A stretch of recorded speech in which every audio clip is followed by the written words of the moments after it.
네, 안녕하세요. 안녕하세요. 예, 기쁜 안식일입니다.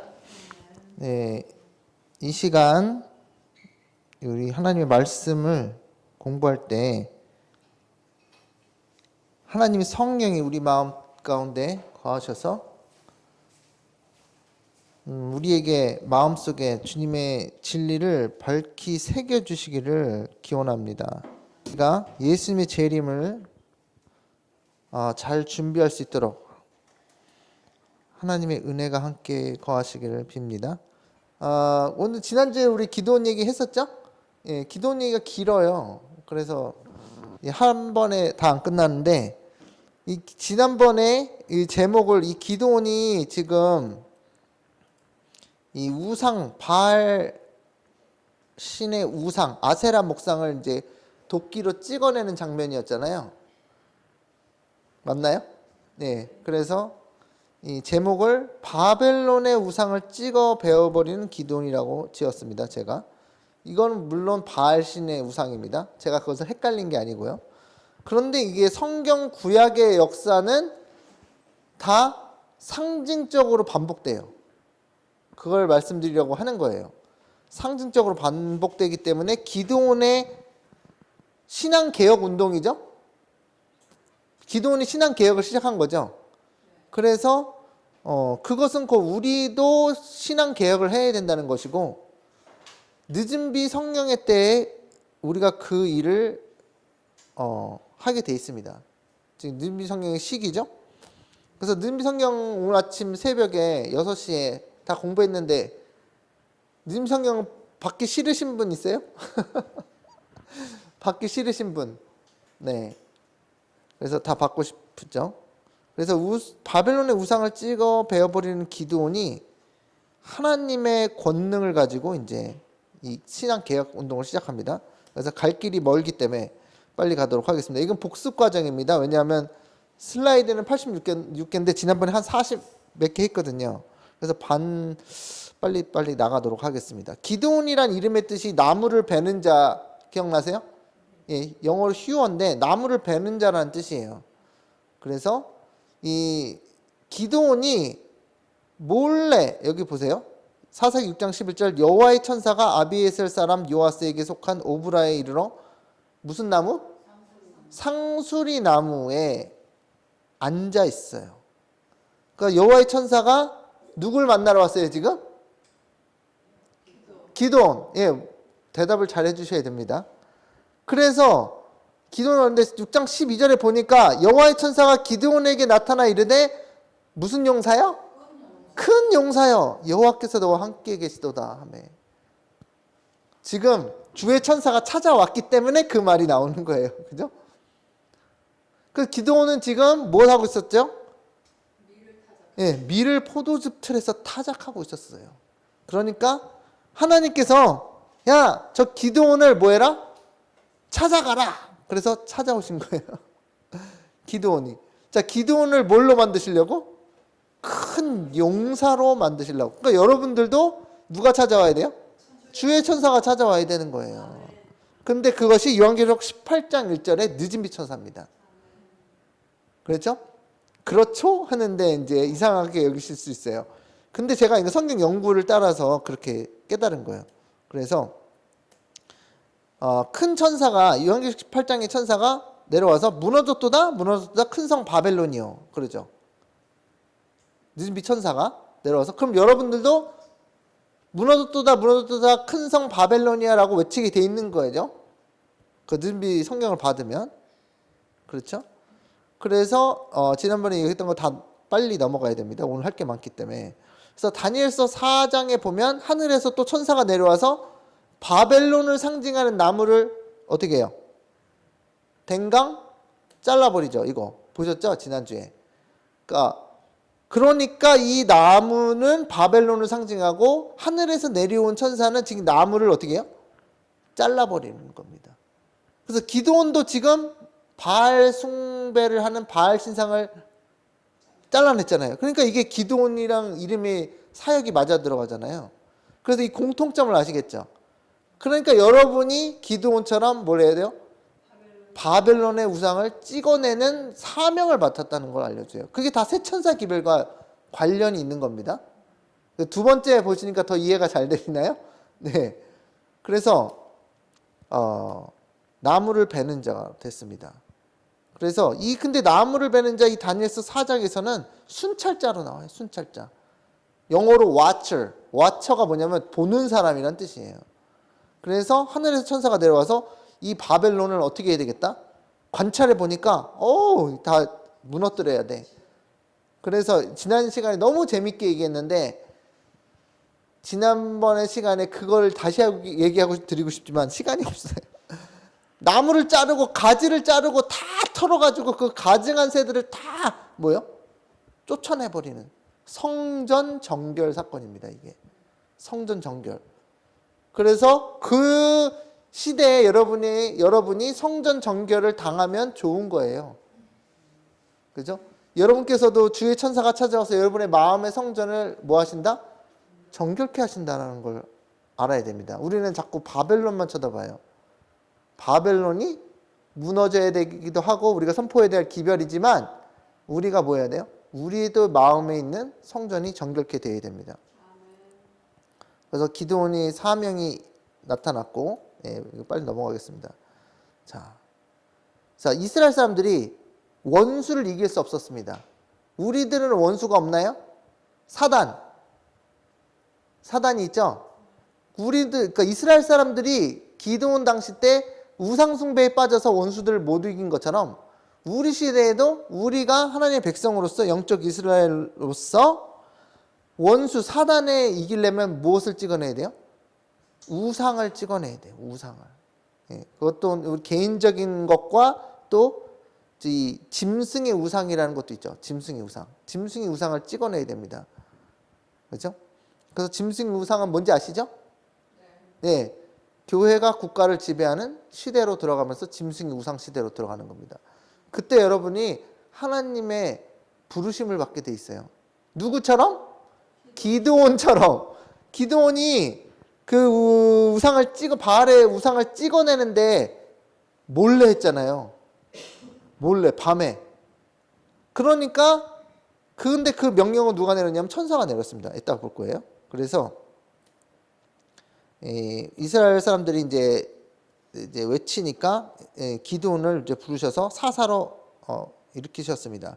그래서 하늘에서 천사가 내려와서 큰 용사야 여호와께서 너와 함께 하시도다. 그래서 그때 미를 타작하던 기드온이 이제 천사를 만나게 되는 장면입니다. 자, 기드온은 지금 큰 용사예요, 아니에요? 아직은 아닌 것 같은데? 아니, 여러분이 이미 하나님께서 찾아오셨으니까 큰 용사 하시는 말씀도 맞는데 지금 이 기드온은 큰 용사가 아닙니다. 제가 보기에는. 그러나 주의 천사가 와서 용기를 주고 큰 용사가 될 수 있는 길을 하기 위해서 무슨 가르침을 주죠. 이거 해라 저거 해라. 그래서 그걸 순종해야 안 해요. 순종하니까 큰 용사가 돼야 안 돼요. 큰 용사가 됩니다. 그래서 하나님이 선택하셨어요. 예. 자, 여호와의 천사가 하늘에서 내려와서 상수리 나무 밑에서 기드온과 만나게 되는데 이 천사는 분명히 요한계시록 18장 천사를 예표한다. 요한계시록 18장 천사는 늦은비 천사예요. 그래서 우리가 늦은비를 경험을 하게 되기 원하면 기드온의 스토리를 읽어보는 거예요. 아, 기드온이 지금 바알 우상을 찍어내고 나팔을 불고 누구와의 전쟁? 미디안과의 전쟁을 선포합니다. 그러니까 사람들이 모여야 안 모여요? 모이죠. 3만 명이 모이죠. 우리 다시 그 이야기 듣는데 그런데 3만 명이 다 전쟁에 나가요? 아니에요. 300명만 나가요. 300명만. 여러분께서 늦은비 성경을 받으시면 그 300명 가운데 들어가는 겁니다. 우리 시대는 14만 4천이라고 얘기하는데 그래서 그렇게 되기 원하시면 이 기드온의 이야기를 잘 보셔야 됩니다. 그래서 자, 미를 몰래 타작하고 있었죠. 타작이 뭐라 그랬어요? 지난 시간에 타작. 예, 타작 마당을 정하게 하사. 여기 보이죠? 지금 기드온이 구약에서 6장 11절에 포도즙 틀에서 밀을 몰래 타작하고 있었죠? 근데 그 의미가 마태복음 3장 12절과 연계를 해서 관주 성경 보면 연계가 되잖아요. 손에 키를 들고 자기 타작마당을 정하기 위해서 알곡은 모아 곡간에 들이고 쭉정이는 꺼지지 않는 불에 태우시리라. 그러니까 기드온은 포도즙 틀에서 밀을 타작하는 그 농사 행위 자체로서 상징적으로 그걸 뭘 보여주는 거예요? 심판을 베푸고 있는 것을 보여주는 겁니다. 기드온의 농사 행위를 통해서 비유적으로 마지막 때에 하나님 백성이 하게 될 일을 보게 되는 거예요. 이해되세요? 지난번에 했던 거? 예. 그래서 여러분이 그러니까 기드온처럼 어떻게 하냐? 여러분께도 새 천사 기별을 전하면 그 사람들이 새 천사 기별을 듣고 받아들이거나 뭐하거나 거절하거나 셋째 천사의 기별을 예를 들면 짐승의 표를 받지 말라 하나님이 있는 안식일이다 라고 기별 전해요 안 전해요? 전해죠. 근데 그것을 받아들이면 영생이고 하나님의 인을 받고 거절하고 짐승의 표를 받으면 뭐예요? 하나님의 인을 못 받고 멸망이잖아요. 그러니까 이게 뭐예요? 심판의 기별인 거예요. 이해되시죠? 그래서 여기서 포도즙 틀에서 밀을 타작했다는 그 행위 자체가 비유적으로 표상적으로 뭘 가리키는 거예요? 심판의 기별을 전하고 있었다는 걸 나타내는 겁니다. 이것을 성경을 연구하시면 깨닫게 됩니다. 이 기드온은 은밀한 곳에서 말없이 일하면서 슬픔에 젖어 이스라엘 상태를 숙고하고 자기 백성에게 압박자의 멍에를 꺾을 수 있는 방법을 생각하고 면서 살았어요. 그러니까 아무나 찾아와요? 주의 천사가 아무나 찾아와요? 아니죠. 아무나 찾아오지 않죠. 그러면 여러분은 무슨 생각을 하고 계세요? 기드온은 지금 이런 생각을 하고 살았다는데? 그렇죠? 여러분 그런 생각하고 사세요? 아 정말이에요? 예. 지금 우리의 생각이 그 생각만 있어야 돼. 그 생각. 어떻게 하면 예수님의 재림을 촉진할 수 있는 새 천사 기별을 잘 전할 수 있을까? 많은 영혼들 주님께 인도할 수 있을까? 그 생각을 하는 사람들에게. 그 모세는 또 무슨 생각을 하고 있었죠? 모세는? 부자 선지자 읽어보시면 뭐가 나와요? 모세가 이스라엘 백성을 애굽에서 해방시켜서 그 생각하고 있었어요? 안 하고 있었어요? 그러니까 모세가 준비되잖아요. 하나님 찾아가고 떨기나무에서 떨기나무에서 그런 것처럼 기드온도 뭐 할 생각을 있었다고요? 이스라엘을 해방시킬 미디안의 압제로부터 해방시킬 그것을 생각하고 있으니까 하늘에서 온 땅을 두루 감찰해서 저기 기드온이 있네? 기드온이 무슨 생각을 하고 있어? 네 보니까요 기드온이 이스라엘 백성을 구원할 생각을 하고 있어요. 그러면 기드온을 골라야지. 기드온이 뭐예요? 선택받은 자가 됩니다. 그래서 주의 천사가 내려옵니다. 마지막 때도 역사가 똑같이 반복되죠. 우리가 늦은비 성령을 받고 셋째 찬스 기별을 온 땅끝까지 전하고 예수님의 재림을 앞당기는 생각을 하고 있는 사람에게 주의 천사가 찾아온다는 것이에요. 그렇게 되고 싶으세요? 그래서 기드온에게 이 일이 닥치고요. 그래서 보겠습니다. 그래서 기드온은 또 겸손한 사람이었고 주님께서는 당신의 사업을 위해서 반드시 가장 큰 재능을 가진 사람만을 택하시는 것이 아니라 재능 가진 사람을 안 택한다는 얘기가 아닙니다. 재능 많은 사람만 택하는 게 아니다 그 얘기예요. 그래서 그분께서 잘 쓰실 수 있는 사람들을 택하신다. 내 아이디어가 아니라 나의 뜻이 아니라 누구의 뜻? 아버지의 뜻을 행할 사람을 찾는다는 거예요. 그죠? 그래서 겸비 후에 영광이 있다. 주께서 가장 효과적으로 쓰실 수 있는 사람들은 자신의 무가치함과 무능함을 무익한 종 들어보셨어요? 무익한 종? 나는 재능이 많으니까 하나님께서 날 쓰실 거야 라고 생각하는 것보다 유다가 제일 재능이 있었잖아요. 시대소망 읽어보시면 제자들이 이 유다 같은 사람이 우리 제자에 거기 들어오면 우리가 엄청나게 잘 되겠는데? 그렇게 생각했다 그랬어요. 유다가 너무 달란트가 많아서 재능이 똑똑하고 많아서. 근데 예수님도 그렇게 생각하셨나요? 예수님은 유다를 보고 유다를 찾지 않은 제자가 유다였죠.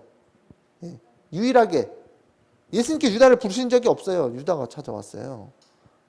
그런데 예수님께서 왜 유다를 못마땅해 하셨냐면 불쌍히 여기셨는데 왜냐하면 유다는 자기 생각으로 사역을 하려고 그랬거든요. 자기 생각으로. 누구의 생각이 아니라? 예수님의 생각이 아니라. 그렇죠? 그래서 예수님을 왜 팔았어요? 은 30냥에 자기 생각에 예수님을 이렇게 팔아 넘기면 예수님께 위기에 처하게 되고 예수님께서 그때 위기를 싹 하나님의 능력으로 빠져나오게 되면서 예수님께서 이스라엘의 왕이 되실 거다라고 생각했다고 어디 써 있어요? 시대소망에 써 있어요. 한번 읽어보세요. 그래서 자기의 생각대로 사역하는 것이 아니라 누구? 하나님의 생각대로.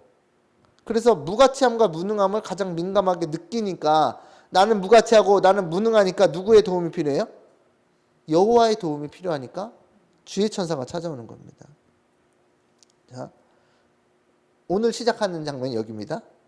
자, 기드온이 사사기 6장 17절 기드온이 그에게 대답하되 내가 주께 은혜를 얻었사오면 나와 말씀하신 이가 주 되시는 표징을 내게 보이소서. 그러니까 천사처럼 날개를 피고 찾아왔으면 바로 알아채겠는데 사람으로 찾아온 거예요. 근데 제가 그 이미지는 날개친 것처럼 영광스럽게 표현했는데 기드온이 지금 뭐예요? 주가 되시는 하나님이 되시는 표징을 보여주셔서 이렇게 했습니다. 그리고 내가 예물을 가지고 다시 주께로 와서 그것을 주 앞에 드리기까지 이곳을 떠나지 마시기를 원하나이다. 그가 가로되 내가 너에게 돌아오기를 기다리리라. 여기서 뭐가 일어나요? 여기서 뭐가 일어나요? 뭐가 일어나는 것 같아요? 예. 여기서 여러분께서 이 포착하셔야 되는 장면 중에 하나가 뭐냐면 주의 천사가 내려와서 기드온을 기다리는 것이 상징입니다. 기다리죠? 내가 널 지금 준비할 때까지 기다리리라. 그래서 지체하심이에요. 그래서 여러분 성경을 연구하실 때 이 지체하는 시간이 있잖아요. 그게 되게 중요한 상징입니다. 그래서 예수님께서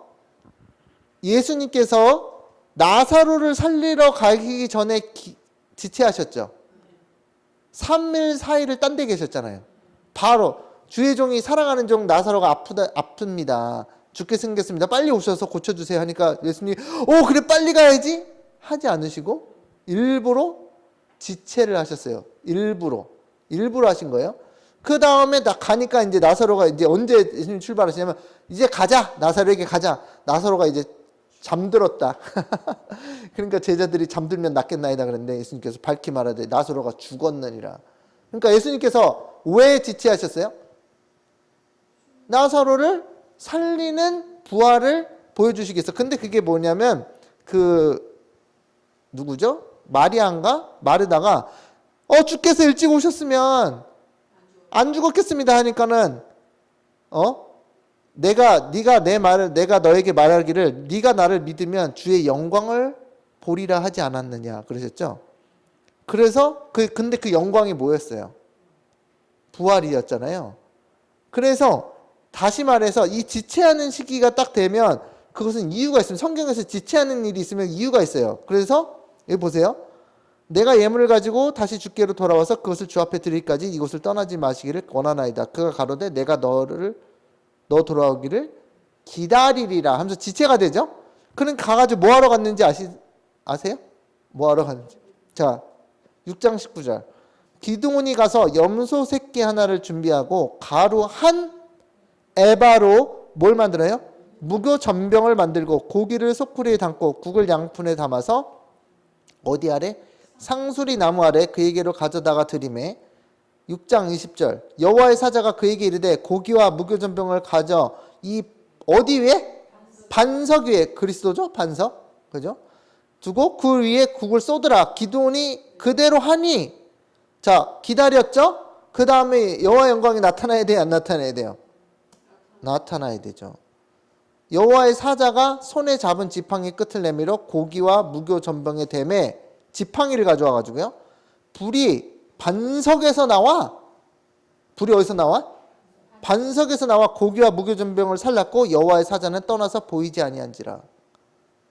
그래서 지체하는 시기가 지난 다음에 주의 천사가 내려와서 뭐예요? 반석에서 불이 나와서 재물을 태우는 여호와의 영광이 나타납니다. 신기하죠?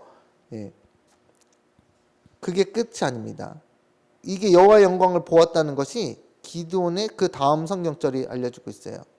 사사기 6장 22절 자 읽어볼까요? 시작. 기드온이 그가 여호와의 사자인 줄 알고 이르되 슬프도소이다. 주 여호와여, 내가 여호와의 사자를 대면하여 보았나이다 하니. 그죠?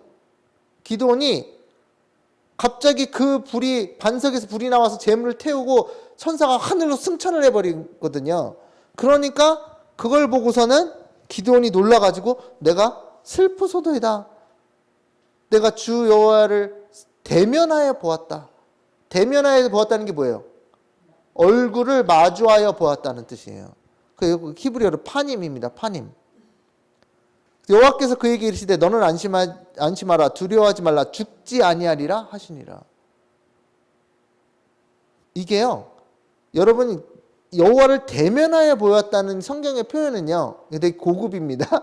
이게 초급이 아니고 중급도 아니고 고급이에요.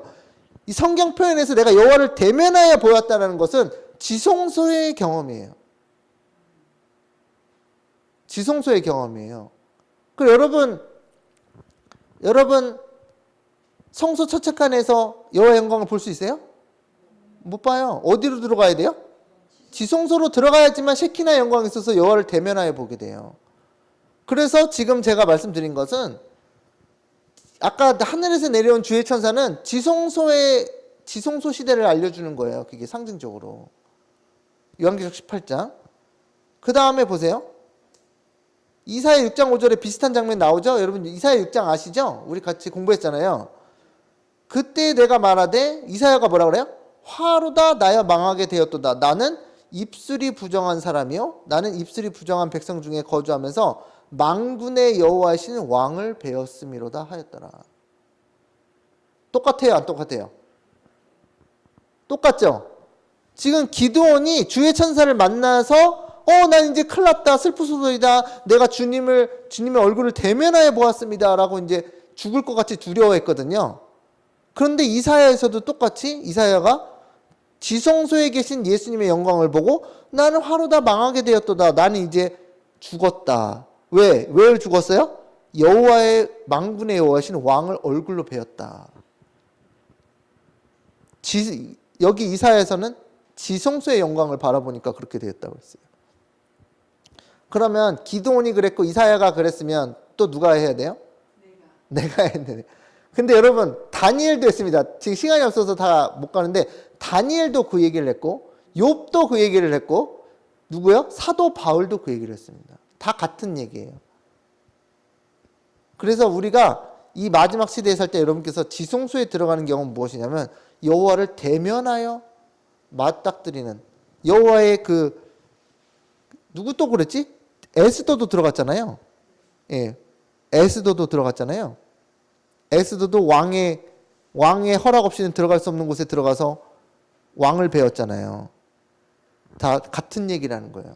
여러분께서 지금 이 얘기를 왜 하냐면 여러분께서 다 개인적으로 그 일을 경험하셔야 된다는 얘기예요. 이게 되게 중요한 얘기입니다. 그래서 여호와의 신 왕을 배웠습니다. 그러니까 이 이사야서 6장 6절에는 그때 스랍 중에 하나가 부젓가락에서 제단에서 집은 바 핀 숯을 손에 가지고 내게 날아와서 그것을 내 입술에 대며 이르되 보라 이것이 내 입에 닿았으니 내 악이 제하여졌고 내 죄가 사해졌느니라. 이사야가 무슨 일을 경험해요? 죄의 도말을 경험합니다. 이게 죄의 도말이에요. 여러분 죄의 도말 받고 싶으세요? 셋째 천사의 기별. 죄의 도말을 받고 싶으세요? 죄의 도말 받고 싶으면 지성소의 영광을 바라봐야 돼요. 그런데 여기서 그 다음 6장 8절 이사야 6장 8절 유명한 말씀이죠. 내가 또 주의 목소리를 들으니 주께서 이르시되 내가 누구를 보내며 누가 우리를 위하여 갈고 하시니 그때 내가 이르되 내가 여기 있나이다 나를 보내소서. 여러분 질문입니다. 이사야가 주의 영광을 보고 화로다 나 망하겠도다 하니까 핀숯이 와서 입술을 정결케 하는 그 경험을 경험하고 갑자기 하늘의 대화가 들려. 갑자기 하늘에서 무슨 대화가 들려? 야 우리를 위해서 누가 복음을 전하러 가지? 그러니까 이사야가 딱 듣고서는 나밖에 없잖아. 그러면서 뭐라 그래요? 내가 여기 있나이다 나를 보내소서. 여러분 지금 기드온이 똑같은 일을 경험하고 있지 않나요? 기드온이 하늘에서 천사가 내려오니까 내가 주 여호와를 보고 내가 죽게 생겼다 하니까 기드온에게 넌 큰 용사야. 여호와께서 너와 함께 계신도다. 이제부터 너가 할 일이 있다. 그래서 기드온이 어디로 나가요? 바알 신상을 찍어내버리고 전쟁의 나팔을 불면서 전쟁에 나갑니다. 이사야서는 지금 전쟁에 나가는 장면은 안 나왔지만 정결케 되는 과정을 보여주셨고, 이사야서를 통해서는, 이사야 6장을 통해서는. 그런데 기드온에서는 똑같은 주의 천사가 영광을 보면서 주의 얼굴을 마주보게 되는 그 영광을 보는데, 그 다음에 기드온에게 주어진 임무가 있어요. 그것이 뭐예요? 바알 신상을 찍어내버리고 뭘 시작해라? 나팔을 불며, 경고의 나팔을 불며 전쟁을 시작하라는. 여러분 전쟁 나가실 거예요? 그러니까 우리가 지금 경험할 걸 두 가지에서 다 보여주고 있잖아요. 저는 이게 너무나 놀라워요. 이게 지성소의 경험이 무엇인가를 알려주는 구약의 사건들이에요. 여러분이 입술이 정결케 되어야 되겠죠? 이사야서를 통해서 여러분이 지성소의 경험을 한다는 것은, 제 도마를 받는다는 것은 여러분이 입술이 정결케 되어야 되고, 그죠? 그 다음 기드온의 스토리를 보면 뭘 알아요? 아, 내가 짐승의 우상과 전쟁을 치러야 되겠구나. 그게 여러분이 죄를 도만받는 과정이라고. 여러분 죄를 도만받고 싶으시면 이 일을 해야 된다는 걸 알려주는 거예요.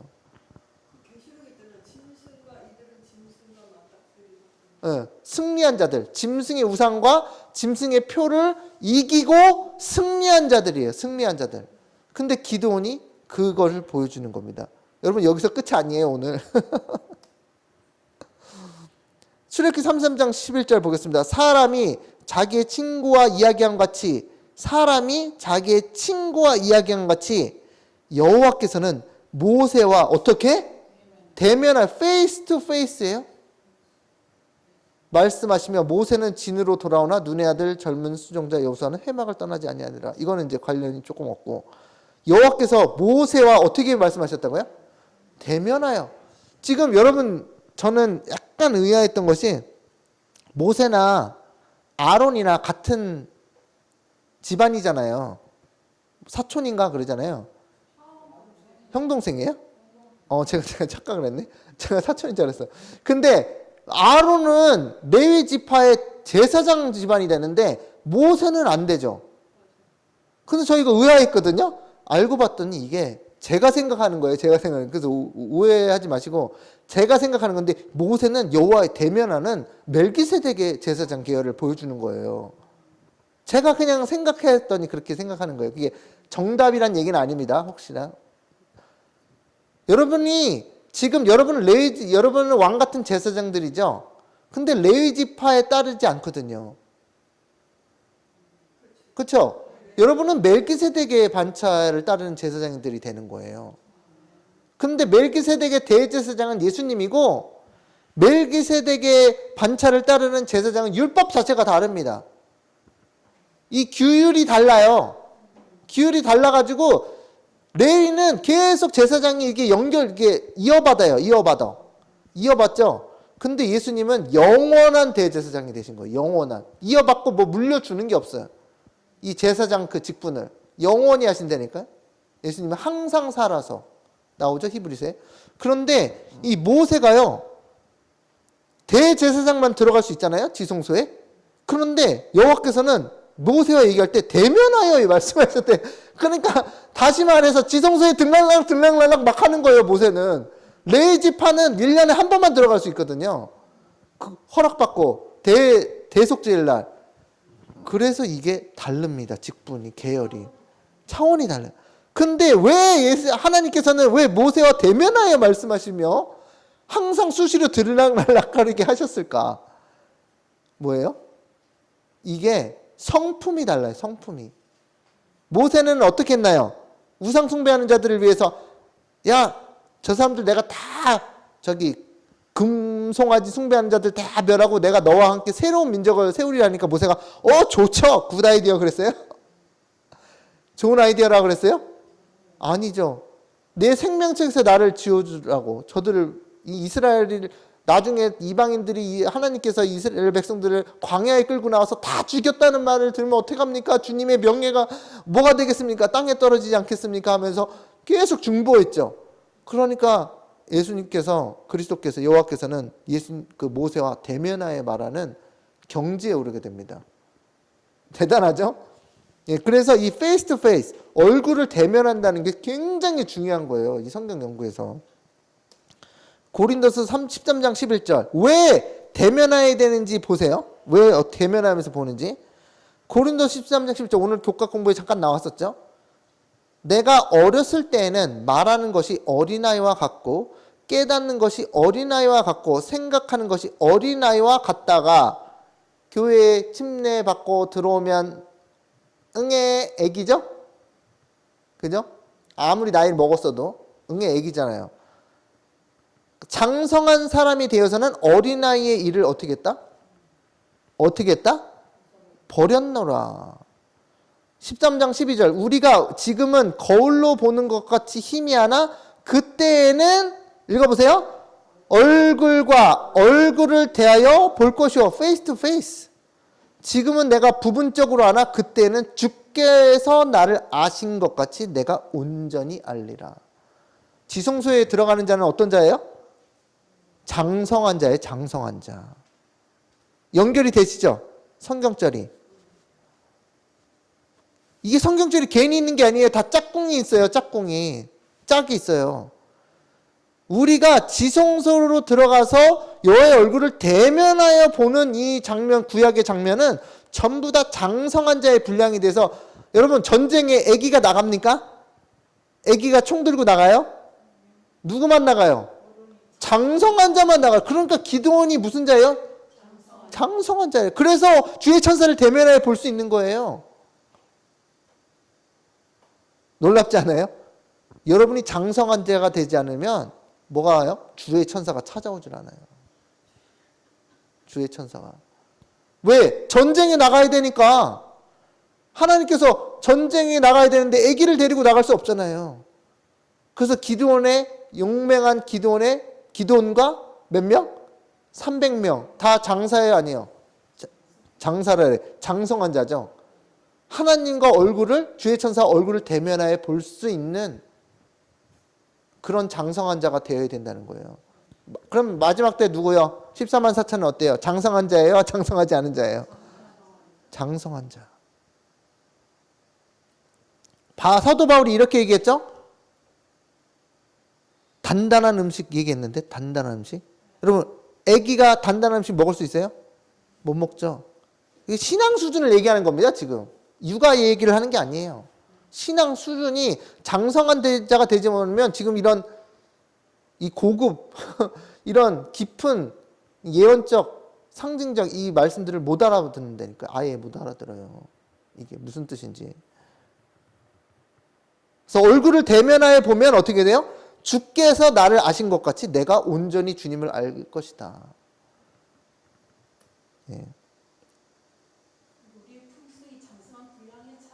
예. 품성이 올라가야 되는 것뿐만 아니라 주를 아는 지식이 아까 전에 오늘 아침에 지식의 증가 얘기했잖아요. 지식의 증가. 느님이 성령을 받는다는 의미가 뭔지. 여러분 또 보세요. 또 재밌는 게 아브라함까지 가야 되는데 지금 시간이 없네. 자, 삼손에 여러분 똑같은 일이 벌어집니다. 여러분 놀라워요. 여러분 연구하셔야 돼요. 사사기 13장 보세요.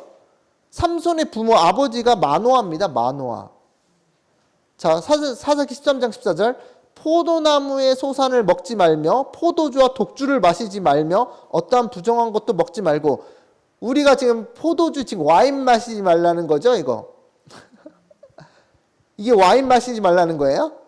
이 당시에는 그랬어요. 이 당시에는 구약의 사건들은 다 영적으로 치환을 해야 된단 말이에요. 그러니까 이게 포도주를 먹지 말라는 거는 바벨론의 포도주를 얘기하는 거예요. 예, 예. 이 구약에서 바벨론의 포도주를 먹지 말라는 건 다니엘이 그랬죠? 다니엘이 바벨론 왕궁에 가가지고 포도주 막 부어라 마셔라 했나요? 왕의 진미와 포도주를 안 마셨어요. 그게 뭐예요? 바벨론의 포도주잖아요. 그게 진짜 바벨론산 포도주였잖아요. 근데 요한계시록 13장에 14장에 뭐라고 그랬어요? 바벨론의 포도주 마시라 그랬어요? 마시지 말라. 지금 여기 지금 삼손의 부모에게 뭘 마시지 말라고요? 포도주를 마시지 말라. 세천사 기별과 관련이 있어요, 없어요? 아니 왜 한 분만 대답하세요? 새 천사 기별과 관련이 있어요 없어요? 있죠. 마노아가 여호와의 사자에게 말하되 구하옵나니 당신은 여기에서 뭐 해서요? 또 기다리래 또. 지금 마노아에게 누가 찾아왔어요? 주의 천사가 찾아왔다. 이게 또 요한계시록 18장이에요. 늦은 빛 천사가 찾아오는. 우리가 당신을 위하여 염소 새끼를 하나 준비하게 하소. 기드온도 염소 새끼를 준비했는데 여기서도 준비하죠. 이게 우연입니까 이거? 우연히 다른 시대예요. 다른 시대. 포도주와 독주를 마시 말라는 명령은 새 천사 기별과 관련하여 바벨론의 포도주를 마시지 말라고 경고하는 것과 유사하다. 그래서 근데 삼손은 여기서 지금 성경절이 나왔나? 안 나왔는데 여기서 뭐냐면 삼손이 나시린으로 준비되죠. 나시린으로 준비되잖아요. 머리를 삭도를 대지 말고 뭐 포도주를 마시지 말고 그래 나오잖아요. 나시린으로 준비하는데 그게 그 나사렛과 거의 비슷한 단어입니다.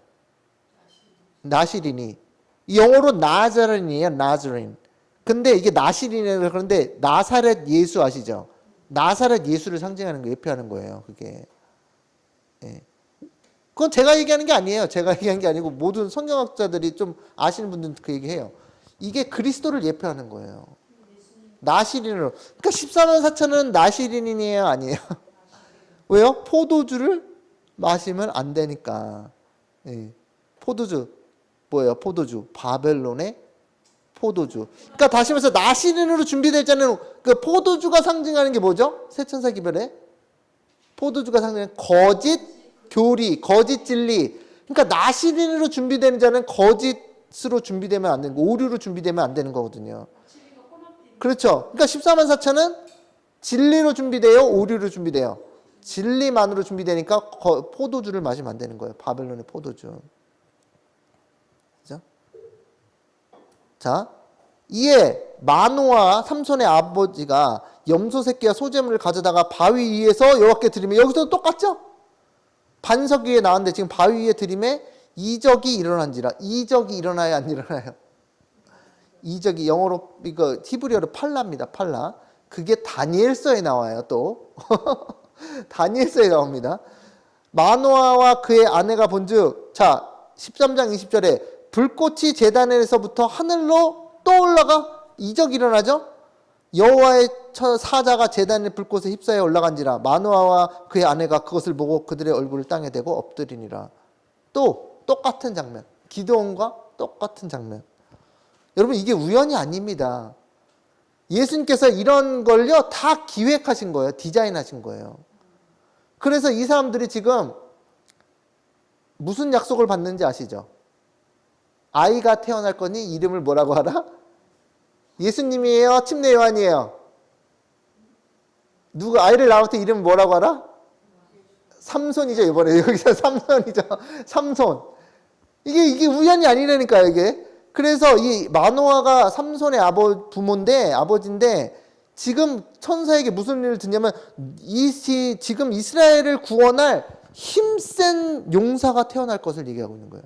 자, 기드온도 힘센 용사였는데 거긴 이미 태어나 있었고. 그래서 삼손이 하는 일은 모두 다 늦은 빛 성경과 관련된 일이에요. 삼손이 하는. 삼손이 힘이 세요, 안 세요? 제일 재밌는 게 뭐냐면, 삼손 이야기 중에서 제일 재밌는 게 뭐냐면, 삼손이 여우를 300마리를 잡아가지고 꼬리에다 불을 붙여가지고 블레셋에 있는 모든 밭을 다 홀랑 태웁니다. 여러분, 그게 제일 재밌지 않아요? 성경에서 여우가요, 거짓 선지자를 상징해요. 성경 찾아보시니까 여우를 치고 검색해 보세요. 여우를 치고. 느헤미야가 성벽 재건하고 있었잖아요. 느헤미야가 성벽 재건하고 있을 때 그 느헤미야의 원수들이 뭐라고 느헤미야를 조롱인지 아세요? 야, 니네가 무슨 성벽을 짓느냐? 여우가 올라가도 무너지겠도다 이랬어요. 여우가 뭐예요? 거짓 선지자. 거짓 선지자. 근데 삼손이 어떻게 했다? 여우 꼬리에 불을 붙여가지고 그냥 블레셋의 그 곡식들을 다 태워버립니다. 그래서 무슨 일이 벌이냐? 삼손을 잡아와라. 그것도 이스라엘 사람들 삼손을 또 묶어서 내줍니다. 형제들에게 팔리는 경험인데 그게 뭐예요? 요셉의 환란. 자, 그 나귀 턱뼈로 1000명 죽인 건 얘기는 그것도 생각해 보세요. 자, 여호와의 사자가 마노아와 그의 아내에게 다시 나타나지 아니하니 마노아가 그제야 여호와의 사자인 줄 알고 그의 아내에게 이르되 우리가 다 같이 읽어볼까요? 시작. 우리가 여호와님을 보았으니 반드시 죽으리로다 하니 이게 우연이에요? 기드온도 그랬죠? 기드온도 그랬죠? 이사야도 그랬나요? 이사야?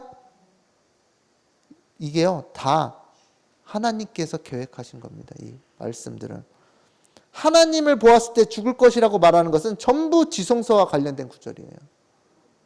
지성소의 경험을 예표하는 거예요.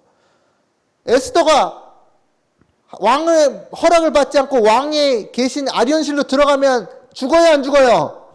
죽으니까 내가 뭐라 그래요? 죽으면 죽으리이다. 이게 지성소와 관련된 경험이라니까요. 그 여러분이 그럼 지성소에 관련된 경험을 우리는 어떻게 하느냐가 중요한 거 아니에요? 우리는 어떻게 하는가? 여러분이 새천사 기회를 전할 때 짐승의 우상이 세워지고 요한계시록 13장 15절인가 나오죠? 짐승의 우상에게 경배하라고 하면서 경배하지 않는 자는 다 뭐하라? 죽이게 하더라. 여러분이 짐승의 우상에 경배하실 거예요? 그때 에스더의 마음으로 죽으면 죽으리다 하고 경배하지 않는 거예요. 그게 지성소로 들어가는 경험이에요. 지성교육 경험 하시겠어요? 그러면 여러분의 죄가 도말돼요. 죄가. 그걸 믿음으로 말미암는 죄의 도말이라 그래요. 믿음으로 말미암는 죄의 도말. 우리가 이걸 다 알기 때문에 믿음으로 믿고 들어가는 거예요. 그렇게 하시겠어요? 예. 자, 지성소에서 오직 지성소로 들어가야 셰키나 영광이 있다. 와, 저는 이게 너무 신기해. 제가 이런 공부를 하게 될 거라는 거는 전 10년 전에 상상도 못한 일이었어요. 마지막 시대가 가깝습니다. 자, 마노아가 만난 주의 천사가 시조 1881년 9월 15일자에 이렇게 나왔습니다. 마노아와 그의 아내는 삼손의 부모죠. 그들과 말씀하신 분이 예수 그리스도시라는 것을 알았다 몰랐다? 알지 못했다. 그러니까 지금 주의 천사가 찾아왔는데 우리는 예언의 신을 통해서 뭘 알았어요 지금? 하늘에서 내려오는 주의 천사는 무조건 예수님이네. 다니엘서 4장에 하늘의 순찰자 내려와서 누구예요? 예수님. 지금 기드온에게 큰 용사의 찾아온 누구예요? 예수님. 여호수아가 지금 여리고성을 무너뜨리기 앞에 딱 놔두고 군대 사령관이 나온 게 누구예요? 예수님. 또 누가 있지? 엄청 많습니다. 예. 자, 요한계시록에서 그것도 맞고요. 요한계시록 18장에서 내려온 천사 누구예요? 늦은 미천사? 예수님이에요. 그의 영광으로 인해 온 땅이 환해지더라. 그의 영광, 온 땅이 환해질 영광 가지고 계신 분이 누구밖에 없어요? 예수님밖에 없지. 예. 그들은 주의 사라고 생각했지만 그가 선지자인지 천사인지 구별할 수 없을 만큼 당황하여 어쩔 줄을 모르고 있었다. 어찌하여 이름을 물습니다. 여기 또 힌트 나와 있어요. 예수님이라는 힌트가 어디 있어요? 어찌하여 이를 묻느냐? 내 이름은 뭐니라? 기묘니라. 몇 장이에요? 연결되는 성경절 몇 장이에요? 이사야 9장 6절인가 나오죠? 기묘자라 묘사라 전능하신 하나님이라 나오죠. 기묘니라고 손님은 대답하였다. 그제서야 마노아는 그의 손님이 누구임을 깨닫고 하나님임을 깨닫고 예수님 하나님 맞아요? 하나님을 깨닫고 염소 새끼 하나와 소제물을 취하여 반석 위에서 여호와께 드렸더니 반석은 또 누굴 상징해? 그리스도잖아요. 모든 제물은 그리스도 위에서 드려야 되잖아요. 그 천사가 이적을 행하였다. 그 영어 성경에는 이 기묘니라 그랬는데 그 영어 성경에는 secret이라고 나옵니다. 비밀인데 왜 묻느냐? 너 내 이름이 비밀인데 왜 묻느냐? 모세도 물었는데 모세 떨기나무에 그 모세에게 나타나신 분이 누구예요? 예수님이에요. 그럼 누구라고 얘기해야 되죠? 그랬잖아요. 그럼 뭐라 그래요? 스스로 있는 자 아니라 예수님이 뭐라고 했어요? 바리새인들 앞에서 I am that I am 스스로 있는 자 아니라 그걸 바로 에고 에임인가? 네, 그 말을 딱 하시죠. 놀라운 일이 일어나죠. 그들에게 온 손님이 어떤 분인가에 대해서는 더 이상 의문의 여지가 있을 수 없었다. 구름 기둥 속에 당신의 영광을 가리시고, 이게 중요해. 왜 구름 기둥으로 인도하라 하셨지? 저는 그게 의아했거든요. 그러니까 당연히 뭐 햇볕이 쬐니까, 광야에 햇빛이 쬐니까 더우니까 구름 기둥으로 서늘하게 그늘을 만들어 주셨잖아요. 근데 여기에서는 뭐라 그러냐면 구름 기둥 속에 당신의 영광을 가리시고, 광야에서 이스라엘을 인도하셨던 거룩하신 분을 그들이 뭐라고요? 대면하였음을 그들은 알았다. 대면하면 어디 경험이라고요? 지성소 경험. 여러분 지금 오늘 공부 잘 되시죠? 성경에서 대면하여 보았다면 무조건 지성소 경험이에요. 대면하여 보았다. 그리고 여러분께서 하나님을 대면하여 보기 위해서는 지성소의 경험을 해야 된다는 거예요. 그럼 하나님께서 여러분이 지성소의 경험을 하게 하시고 여러분을 죄의 도말로 이끄시는 경험 가운데는 반드시 고린도전서 13장 11절 12절에 나온 것처럼 우리가 여호와를 알되 어떻게 알아요? 얼굴을 보는 것 같이 안다는 거예요. 여호와를 알자, 힘써 여호와를 알자. 그게 지성소와 관련된 말씀이에요. 하나님을 그렇게 알고 싶으세요? 셋째 천사의 기별이에요. 그게 핵심. 그 여인이 아들을 낳음에 그의 이름을 삼손이라 하니라. 그 아이가 자라매 여호와께서 그에게 복을 주시더니 소라와 에스다올 사이의 마하네단에서, 이게 다 중요한 건데 제가 이해를 못했습니다. 여호와의 영이 그를 뭐하기 시작하였더라? 오, 성경을 받으면 막 움직여. 삼손에게 누구의 영이요? 하나님의 영, 성령이 임하더니 하나님의 영이 삼손을 막 움직였다는 거예요. 그러면 여러분, 삼손 이야기가 이게 과거의 그냥 스토리가 아니에요. 하나님의 영이 움직여서 삼손이 경험한 것들을 보시라니까요. 그게 우리가 경험할 건데, 삼손이가 우리가, 그래서 마지막에 삼손이 어떻게 해? 마지막에 뭐 여러 가지 잘못을 했지만 두 기둥, 눈이 멀어가지고 두 기둥 사이에서 데려가다가 두 기둥을 무너뜨리죠. 그게 뭐 어디지? 무슨 신당이었지? 다곤 신당에서 벽을 해서 두 기둥을 무너뜨려요. 거기서. 그런데 마지막에 화이프는 뭐라냐? 셋째 천사의 기별을 전한 자들은 바벨론을 무너뜨릴 때 지금 삼손이 다곤 신당을 다 무너뜨려서 거기 간 사람들이 싹 다 폭삭 죽었잖아요. 주저앉았잖아요. 무너졌도다 다곤 신당이요. 그거였잖아요. 마지막 때 셋째 천사의 기별을 전한 자들은 그 바벨론의 두 기둥, 첫 번째 영혼 불멸설과, 다 아시죠? 읽어보셨죠? 두 번째 뭐예요? 일요일 신성사를 무너뜨린다고요. 삼손이 그 두 기둥을 무너뜨렸다니까. 그걸 폭삭 주저앉았다니까. 그럼 바벨론을 지탱하는 두 기둥이 뭐예요? 영혼 불멸설과 일요일 신성사를 무너뜨리는 거예요. 이 소름이 안 돋으세요? 이 연결되는 거? 예, 저는 소름이 돋았는데 저는 소름이 돋았다면 이걸 딱 깨닫고, 삼손의 뜻은요, 놀랍게도 태양 같은, 태양의 사람, 태양의 자녀라는 뜻을 갖고 있습니다. 삼손이. 예, 삼손이. 태양이, 삼손이, 다시 말하면 태양은 원래 예수님을 상징하거든요. 그런데 예수님의, 그래서 이제 성경 사전에 찾아보시면 그렇게 되어 있습니다. 그리고요, 아브라함인데, 아브라함 얘기도 마찬가지입니다. 아브라함에게 나타난 세 천사들, 역사의 반복이에요. 여호와께서 마물의 어디 나무요?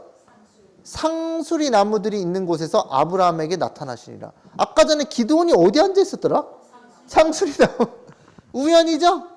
나무가 이스라엘에는 상수리 나무밖에 없었나? 여러분, 아브라함의 시대 때 찾아온 세 명의 그 천사들이요, 그들도 뭐예요? 세 천사의 기별을 상징하는 거예요. 근데 거기 안에 뭐가 있어요? 그리스도가 계셨어요. 근데 날이 어쩔 때? 뜨거울 때. 뜨거운 게 뭘까요? 뜨거운 게 눈을 들어본 즉 사람 셋이 맞은편에 서 있는지라 그가 그들을 보자 장막문으로 달려나가서 영접하며 몸에 땅을 굽혀. 그래서 이 장면이죠. 그 가운데 계신 분이 누구예요? 예수님이 찾아오셨어요. 그러고서는 여기에서도, 이 장면에서도 주의 천사가 찾아온 거죠. 왜냐하면 이게 사람의 모양으로 나타났기 때문에 주의 천사인데 날개를 안 달았을 뿐이지.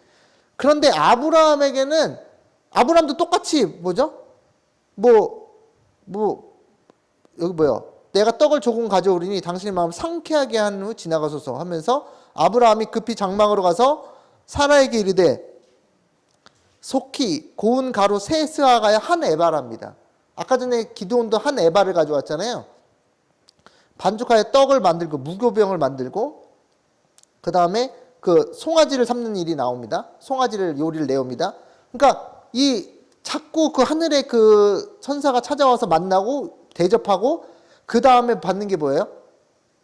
이적이죠. 이적인데 여기서는 약속을 받아요. 무슨 약속을 받는지 아세요? 이게 창세기 18장입니다. 요한계시록 18장과 비슷하죠? 약속을 받는데 무슨 약속을 받아요? 아들을 낳으리니 이름을 이삭이라 하라 그러잖아요. 이삭이라 이름하는 자 없는데 아니 삼손에게 부모에게도 찾아와서 아들을 낳을 거다 그랬는데 아브라함을 찾아와서 또 뭐예요? 약속이죠. 내년 이맘때 사라가 잉태하리라 아들을 낳을 것이라 하니까 사라가 어떻게 했지? 믿습니다 그랬어요. 웃었죠. 그러니까 사라 네 웃었지? 그러니까 안 웃었어요. 아니야 네가 웃었느니라 그랬잖아요. 사라 거짓말을 못하잖아요. 그런데 그게 끝이 아니에요. 그가 이르시되 내년 이맘때 내가 반드시 내게 돌아오리니 내 아내 사라에게 아들이 있으리라 하시니 사라가 그 뒤 장만문에서 들었더라. 보라 네가 임신하여 아들을 낳으리니 이제 포도주와 독주를 마시지 말며 어떤 부정한 것도 막지 말라. 이게 지금 창세기 18장과 사사기 13장과 뭐예요? 같은 얘기. 그렇죠? 그래서 이삭이 이스라엘의 저거가 되죠. 이삭이 낳은 게 이제 야곱이고 야곱이 이스라엘 지파의 저거가 되잖아요. 그래서 그 다음에 또 중요한 게 뭐냐면 여기 창세기 18장에서는 더 중요한 일이 일어나요. 그 사람들이 거기서 일어나서 소돔으로 향하고 아브라함은 그들을 전송하러 함께 나가니라. 갑자기 안녕 하고 이제 잘 있어 하고 나가는데 소돔으로 가는데 거기서 여호와께서 그 세 사람 중에 한 명이 여호와죠. 돌아서서 뭐라 그래요? 여호와께서 이르시되 내가 하려는 것을 아브라함에게 숨기겠느냐? 뭘 숨겨요? 예. 뭐예요? 지금 여러분이 지금 다 이 정보를 들어야 되는 게 뭐냐면 마지막 때 일어날 일을 알려주는 일이 일어나요. 그러니까 하나님의 계획을 아브라함에게 알려주는 거예요. 그게 뭐예요? 요한 계시록이잖아요. 그런데 여기서 그러니까 여러분 지금 이거 지금 다 그 제가 깨달은 것을 여러분께서 다 이게 마음에 받아들이는지 모르시겠는데 세 가지 에피소드를 통해서 사사기 18장하고 사사기 6장하고 사사기 13장 전부 다 이 극진한 환대를 하고 제사를 드리고 이적 마음을 깨뜨려 버리는데 여기서 지금 여기 창세기에서 나타나는 부분은 뭐냐면 하나님께서 아브라함에게 자신이 무엇을 할 것인지를 비밀을 알려주게 됩니다. 그럼 다시 말해서 여러분께서 늦은비 성령의 천사, 늦은비 성령의 빗방울을 받게 되면 무슨 일을 경험하게 되냐면 여러분이 하나님의 계획을 하나님께서 가르쳐 주세요. 그게 감추인 만나예요. 감추인 만나. 비밀을 가르쳐 주겠다는 거예요. 그래서 아브라함이 그걸 듣죠? 듣고 어떻게 해요? 중보하는 일이죠. 중보하죠? 하나님께서 이 그 소돔과 고모라에 있는 백성들을 의인들이 있는데 의인들을 멸망시키는 것이 옳지 못합니다. 그러니까 그 중에 의인 50명 있어라도 멸망하시겠어요? 하니까 예수님이 뭐라 그래요? 50명만 인하여 내가 그 도시를 멸망시키지 않겠다. 그러니까 아브라함이 또 예수님 붙잡아요. 예수님 아니야. 45명 어때요? 45명. 그래도 멸망하시겠어요? 멸망시키겠어요? 그러니까 45명을 위해서 죄송한데요. 정말 죄송한데 40명. 그 다음에 30명. 그 다음에 20명. 그 다음에 10명. 그제서야 10명도 없어? 그래서 예수님 보내요. 멸망시키는데. 이게 누가 해야 될 일 같아요? 우리가. 여러분 이게 놀랍지 않아요? 이게 엄청 놀라운 말씀인데 여러분이 중보자도 아닌데 아브라함처럼 중보하는 위치에 서가지고 지금 하나님의 멸망을 내려오는 것을 막아달라고 탄원을 올리는 자가 되는 거예요. 이게 뭐예요? 지성소에 들어가는 자의 경험이에요. 모세가 중보하지 않았나요? 모세가 금송아지를 경배하는 자들을 위해서 중보했어요, 안 했어요? 그게 다 지성소의 경험이에요. 그러니까 지금 여러 가지 삼손 이야기, 기드온 이야기, 아브람 이야기를 통해서 모두 다 공통적으로 주의 천사가 찾아와서 약속을 주고, 그죠? 아이가 태어날 거다. 그 아이가 힘센 용사가 될 거다. 기드온은 넌 힘센 용사가 될 거다. 그거 다 우리에게 하시는 말씀이라는 거예요. 그리고 보면은 죽는 줄 알았는데, 지성소의 영광을 보면 죽는 줄 알았는데, 우리의 뭘요? 제 도말을 약속하시고, 또 아브라함처럼 그 영혼들을 위해서 뭐 하라고요? 중보하는 경험에 들어가라. 그게 지성소의 경험이라는 거예요. 얘기해드린 게 너무 많아가지고 정리가 필요한데, 기드온은 뭐예요? 사단과의 전쟁에서 용사로 나아간다는 걸 알려주는 거예요. 용사로. 14만 4천 정예 장성한 자의 분량으로 지성소에서 들락날락 여호와를 대면하여 보면서, 모세가 왜 이렇게 여호와를 대면하여서 들락날락 했을까요? 계속 탄원하는 거예요. 탄원. 백성을 구해달라고, 백성을 구할 힘을 달라고, 권능을 달라고 탄원하는 거예요. 그것이 지성소 14만 4천으로 준비되는 자들이 해야 할 임무입니다. 지금 뭐 세상의 것들에서 뭐 휘둘려가지고 살 적이 없어요. 지금 할 일이 얼마나 많은데, 지성소의 경험할 게 얼마나 많은데, 지금 세상 일들이 휘둘려가지고 지금 세상 일들을 지금 다 버려야 될 때가 아닌가. 그런데 제가 아는 것은 이 염소 새끼를 제사로 드리는 것은, 여기서는 제가 적지 않았지만 제가 연구를 해보니까 설교 준비하면서, 그것은 속죄제를 해줄 때 다 쓰입니다. 6월절 속죄제, 뭐 매일의 번제 양 속죄제 할 때도 그 염소 새끼를 쓰고, 특히 대속죄일 때도 염소를 씁니다. 염소. 아사셀 염소, 여호와를 위한 염소 2마리 나오죠. 그래서 여기서 2마리 잡은 건 아닌데, 어쨌든 염소 새끼를 하나 쓰는 이유는 속죄제 할 때 쓰인다. 염소와 양도 쓰이고요. 그래서 이런 것들이 지금 구약에 있는 이런 모든 사건들이 다 우리의 경험을 예표하고 있다. 그리고 우리는 그동안에 나온 것처럼 지금 소돔 이야기, 미디안 이야기, 블레셋 이야기, 이거 모두가 바벨론과 짐승과 전쟁을 치룰 우리들에게 주신 말씀이라는 거예요. 큰 용사가 되시겠습니까? 하늘에서 내려온 힘센 천사의 강림은 타락한 세상에 대한 최후 심판을 선고하는 거예요. 근데 여러분께서 여러분 스스로 하는 게 아니라 능비 성령을 받고 나가서 외쳐야 되는 겁니다. 그렇게 하시기를 바라면서 오늘 말씀 마치도록 하겠습니다. 아멘.